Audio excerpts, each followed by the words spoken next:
ешкімге керек емес сияқты болып қалды. Сол кезде енді тіпті ең жақын дейтін тілеуқорың, батагөйің, күні түні тасбиғын тартып дұғаң тілеп отыратын анаңмен бөліспейтін кездер болады.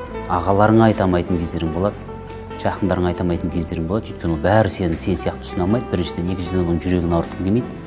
Сол кезде жасырмай ақ қояйын, үлкен сынақтардан өтуіме менің былайша айтқанда Құдай қосқан адал жарым болды. Көп тығырықтан шығуыма. Әкесі бәрі жақсы болды. Аллаға деген махаббат, Алламен оңашалану, Аллаға мұңын шағу арқылы ғана сен жеңілдейсің. И содан кейін ары қарай жаңағы қасыңдағы қамқоршың, қасында қас-қабағыңа қарап отыратын жұбайың егер саған оларға қосып сені төпелеп жатса, одан артық ауыр сынақ жоқ шығар. Сол орайда кез келген ситуацияда менің адал жарым сондай жағынан қасымнан табыла білді.